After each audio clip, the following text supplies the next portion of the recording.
السلام علیکم، FS info سے فیصل شاہین۔ پاکستان کے army chief general Qamar Javed Bajwa نے بدھ کے روز راولپنڈی میں منعقدہ یوم شہداء کی تقریب سے خطاب میں کہا تھا 1971 میں سابقہ مشرقی پاکستان کے متعلق چند حقائق کو درست کرنا چاہتے ہیں، اور یہ دعویٰ کیا تھا سابقہ مشرقی پاکستان ایک فوجی نہیں بلکہ ایک سیاسی ناکامی تھی۔ انہوں نے اس حوالے سے مزید تفصیلات فراہم کرتے ہوئے کہا تھا کہ لڑنے والے پاکستانی فوجیوں کی تعداد 92,000 نہیں صرف 34,000 تھی۔ باقی لوگ حکومت کے مختلف محکموں میں تھے۔ ان کا 34,000 کا مقابلہ 2.5 لاکھ انڈین آرمی کے ساتھ مفتی بانی کے 2 لاکھ ٹرینڈ آرمی سے تھا۔ انہوں نے کہا ان سب کے باوجود ہماری فوج بہت بہادری سے لڑی اور بے مثال قربانیاں پیش کی تھیں۔ ٹھیک ہے، ان کی اس تقریر کے بعد پاکستان میں سوشل میڈیا پر ایک پھر یہ بحث چل پڑی تھی کہ بنگلہ دیش کے قیام اور شکست کے ذمہ داران کے حوالے سے بحث چل پڑی۔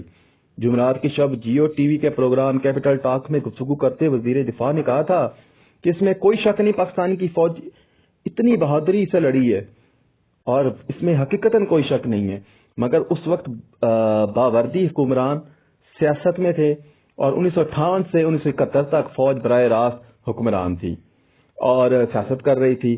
BBC سے اردو نے 19 دسمبر 2011 کو صحافی وسط اللہ خان کی ایک رپورٹ شائع کی تھی۔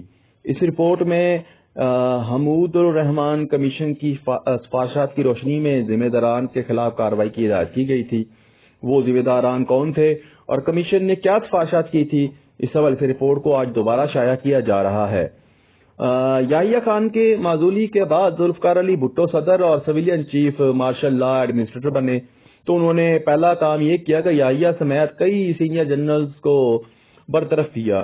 شیخ مجیب کو خصوصی فوجی عدالت کی جانب سے دی گئی سزائے موت منسوخ کی اور قوم سے نشریاتی خطاب میں وعدہ کیا کہ مشرقی پاکستان کی علیحدگی اور ہتھیار ڈالنے کے ذمہ داروں کے تعین کے لیے ایک آزادانہ کمیشن تشکیل کیا جائے گا۔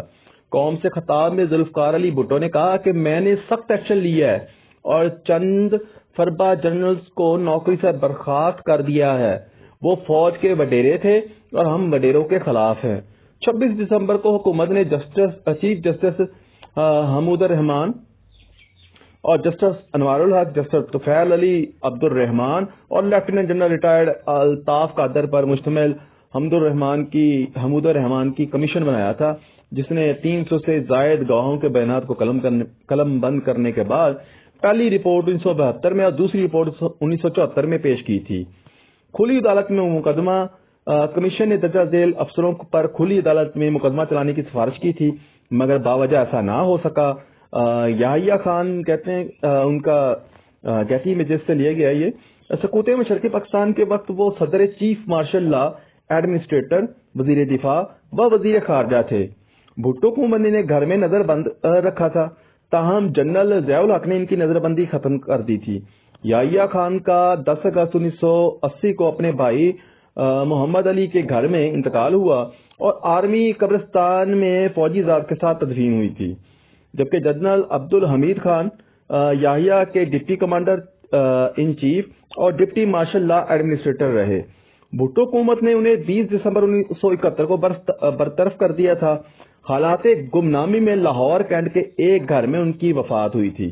اور لیفٹیننٹ جنرل M پیر زادہ وہ صدر کے پرسنل سٹاف افیسر اور ناک کا بال تھے۔ وہ بھٹو اور یحییٰ کے درمیان رابطہ کا مبینہ پل سمجھے جاتے تھے۔ 20 دسمبر کو انہیں بھی عہدے سے برطرف کر دیا گیا تھا۔ بعد تادم مرگ وہ گوشہ نشین رہے۔ لیفٹیننٹ جنرل گل حسن خان سقوط ڈھاکہ کے وقت وہ چیف آف جنرل سٹاف تھے، تاہم بھٹو کو مزید نے برطرف کرنے کی بجائے لیفٹیننٹ جنرل کے عہدے پر ترقی دے کر فوج کا کمانڈر ان چیف مقرر کر دیا تھا۔ لگ بھگ 2.5 ماہ بعد انہیں ایئر فورس کے سربراہ ایئر مارشل رحیم خان اور نیوی کے سربراہ مظفر حسن کو ایک ساتھ برطرف کر دیا گیا۔ اگرچہ کمیشن نے گل حسن پر کھلی عدالت میں مقدمہ چلانے کی سفارش کی تھی، تاہم بھٹو حکومت نے سروس سے برطرفی اور تمام مرات و تگمے واپس لینے کے بعد انہیں آسٹریا میں سفیر مقرر کر دیا تھا۔ گل حسن پاکستان کے آخری کمانڈر ان چیف تھے۔ ان کے بعد اس عہدے کو چیف آف آرمی سٹاف سے بدل دیا گیا۔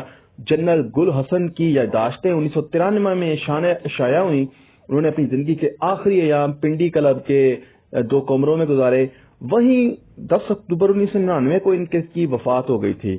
انہیں بھی مکمل فوجی اعزاز کے ساتھ سپرد خاک کیا گیا. میجر جنرل غلام عمر وہ نیشنل سیکورٹی کونسل میں یحییٰ خان کے نائب تھے.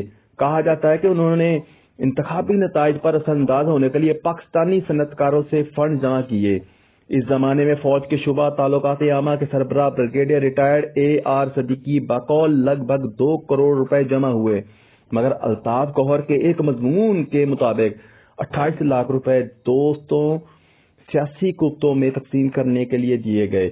اس رقم کو ISI کے سربراہ میجر جنرل اکبر خان اور راؤ فرمان علی کے توسط سے استعمال ہونا تھا، لیکن کیا ہوا کیا نہیں کسی کے پاس حتمی تفصیل نہیں. بھٹو حکومت نے غلام عمر کو بھی 20 دسمبر کو برطرف کیا اور کچھ عرصے کے لیے نظر بند رکھا. ضیاء الحق کے دور میں وہ Pakistani institute of the international affairs کے چیئرمین رہے.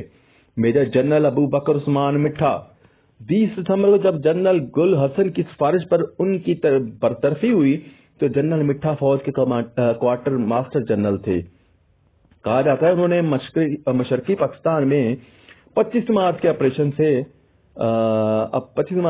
سرچ لائٹ کی ٹیکنیکل پلاننگ میں حصہ لیا تھا. دسمبر 1999 میں ان کا لندن میں انتقال ہوا. بعد ازاں لندن سے ان کے دوست جنرل مٹھا کی بیوہ اندو مٹھا کو یہ جملے لکھے. اپنی شاندار زندگی کے آخری دنوں میں وہ صرف ایک ایسا کمرہ چاہتا تھا جس میں وہ کھا پی سکیں، لکھ پڑھ سکیں اور سو سکیں، اور چہل قدمی کے لیے ایسی جگہ بھی ہو جہاں وہ سامنے پھیلا سبز میدان اور دور پہاڑ دیکھ سکیں. جنرل مٹھا نے ہی آرمی کے SSG کمانڈو یونٹ کی بنیاد رکھی. انہوں نے آخری تعزیتی سلامی بھی SSG کمانڈوز نے ہی دی تھی. جنرل مٹھا نے اپنے پیچھے کتاب چھوڑی Unlikely Beginnings A Soldier Life Mumbai GHQ تک. ممبئی کو بمبئی بھی کہا جاتا ہے، یاد رکھیے گا. لیفٹیننٹ جنرل ارشاد احمد خان 1971 کی جنگ میں یہ ون کور کے کمانڈر تھے، جس کے کمانڈ ایریا میں کنٹرول لائن سے سیالکوٹ تک کا دفاع شامل تھا. کمیشن کی سماعت کے دوران الزام لگا کہ انہوں نے شکر گڑھ کے 500 دیہات بلا مزاحمت دشمن کے حوالے کر دیے تھے. ریٹائرمنٹ کے بعد وہ گمنام ہو گئے. میجر جنرل عابد علی زاہد ان کے پاس سیالکوٹ سیکٹر کے دفاع کی ذمہ داری تھی. الزام لگا کہ انہوں نے سیالکوٹ سیکٹر میں پھلکیا کے علاقے میں 98 گاؤں بغیر مزاحمت کے چھوڑ دیے، اور جب جنگ بندی ہوئی تو انڈین دستے مرالہ ہیڈ ورک سے 1500 گز کے فاصلے پر تھے. مگر یہ راز میجر جنرل عابد زاہد جنگ بندی کے بعد ہی GHQ کے علم میں لانے کی ہمت کر سکے. میجر جنرل ہی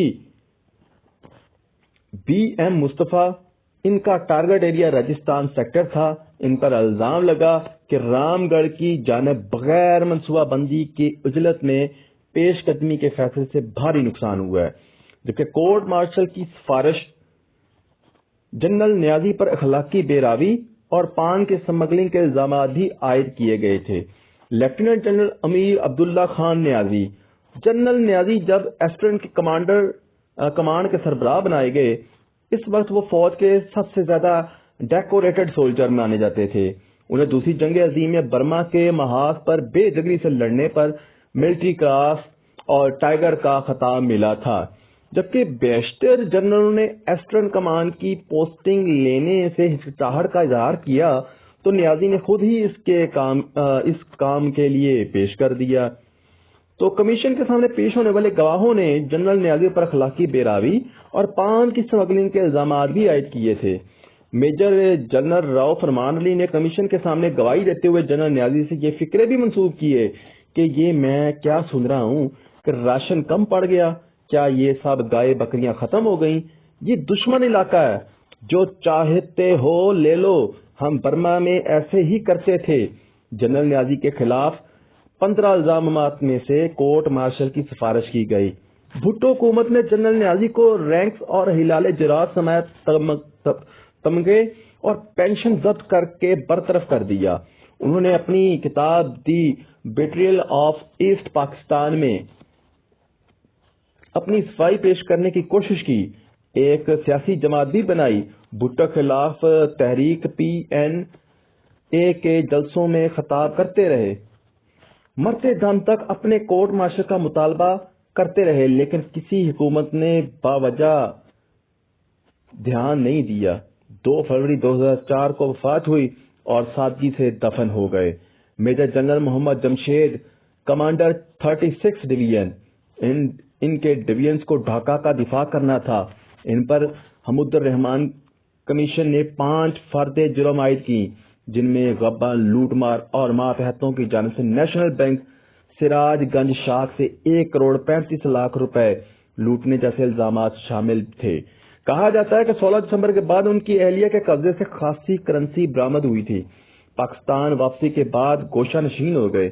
میجر جنرل رحیم خان، کمانڈر 39 ڈویژن، ان کا ڈویژن کومیلا میں متعین تھا، پسپائی اختیار کرتے ہوئے زخمی ہو گئے۔ 12 یا 13 دسمبر کو ایک ہیلی کاپٹر میں سوار ہو کر برما کے علاقے اراکان میں اتر گئے، مگر قسمت سے مسلسل یاوری کرتی رہی۔ سیکرٹری جنرل وزارت دفاع اور چیئرمین PIA رہے۔ الشفا آئی ٹرسٹ کے